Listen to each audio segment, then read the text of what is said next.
आज हम भारत के सबसे तेजी से बढ़ते एडटेक प्लेटफॉर्म्स में से एक सीखो से जुड़े विवाद की परतें खोलेंगे। एक तरफ है एक यूनिकॉर्न बनने की कहानी और दूसरी तरफ है धोखे के इल्जाम। तो कहानी शुरू होती है इस नंबर से, $42.3 मिलियन। ये वो टोटल वेंचर कैपिटल फंडिंग है जो इस ऐप ने मार्केट से उठाई है। और ये आंकड़ा है उन लोगों का जो अगस्त 2025 तक हर महीने इस ऐप पे एक्टिव थे। सोचिए, पूरे 2.5 करोड़ लोग। तो सवाल यही है कि आखिर एक ऐप इतनी बड़ी कैसे बन गई और साथ ही इतने सारे यूजर्स को क्यों लग रहा है कि उन्हें ठगा गया है। इस कहानी को समझने के लिए हमें इसके दो बिल्कुल अलग अलग पहलुओं को देखना होगा। चलिए देखते हैं कि आज हम किन किन मुद्दों पर बात करेंगे। तो सबसे पहले बात करते हैं उस कहानी की जो इन्वेस्टर्स को बेची गई। एक ऐसी कंपनी जिसे 2020 में आईआईटी कानपुर के कुछ एल्यूमनाई ने मिलकर शुरू किया था। इस कंपनी ने 5 फंडिंग राउंड्स में $42 मिलियन से ज्यादा जुटाए और पैसा लगाने वाले थे वेंचर कैपिटल की दुनिया के कुछ सबसे बड़े नाम। तो वो बड़ा आइडिया क्या था जिसने इतने बड़े इन्वेस्टर्स को पैसा लगाने पर मजबूर कर दिया? विजन था एड्यूटेनमेंट ओटीटी नाम की एक नई कैटेगरी बनाने का।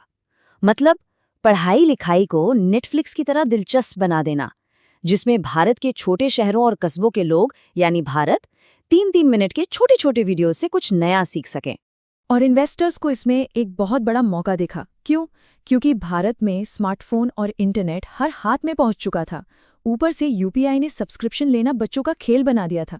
मतलब एक बहुत बड़ा मार्केट तैयार था। एक इन्वेस्टर मेमो की ये लाइन उनके विजन को साफ बताती है। सीखने को सोशल मीडिया स्क्रॉल करने जितना ही एडिक्टिव बनाना, लेकिन उससे कहीं ज्यादा फायदेमंद। मतलब जो टाइम लोग बेकार में स्क्रीन पर बिताते हैं उसे प्रोडक्टिव बनाना। ठीक है, तो ये तो था वो वादा जो इन्वेस्टर्स से किया गया। लेकिन जब ये आइडिया आम लोगों तक पहुंचा तो उसका रूप क्या था? कंपनी ने एक जोरदार एड कैंपेन चलाया, सीखो आगे बढ़ो। और इसके लिए उन्होंने टीवी के जाने पहचाने चेहरों को चुना, जैसे सीआईडी वाले दया और तारक मेहता का उल्टा चश्मा वाले भेड़े। ये वो चेहरे हैं जिन्हें देश का मिडिल क्लास हर रोज अपने घर में देखता है, उन पर भरोसा करता है।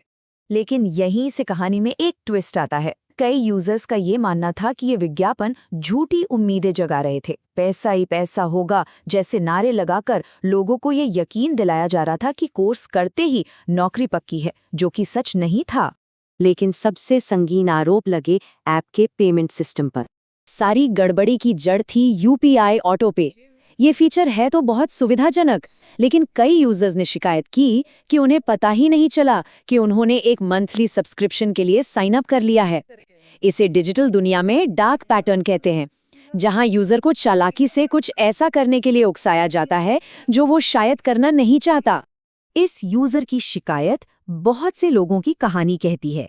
उन्हें अचानक पता चलता है कि हर महीने उनके अकाउंट से 199 रुपए कट रहे हैं।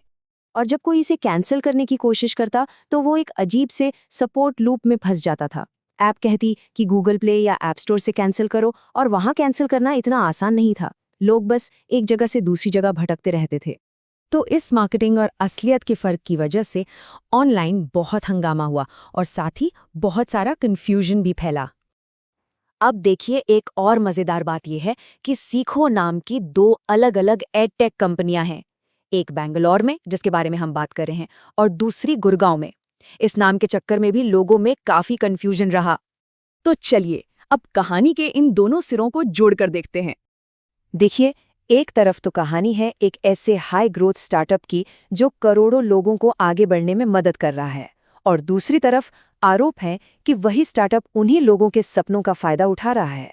तो सबसे बड़ा और अहम सवाल यही उठता है, जब कोई कंपनी भारत के सपनों को एक प्रोडक्ट बनाकर बेचती है तो किसी को आगे बढ़ाने और किसी का फायदा उठाने के बीच की वो बारीक सी लाइन कहाँ खींची जानी चाहिए? और जब टेक्नोलॉजी उस लाइन को और भी धुंधला कर दे, तो क्या सिस्टम को बीच में आने की जरूरत है?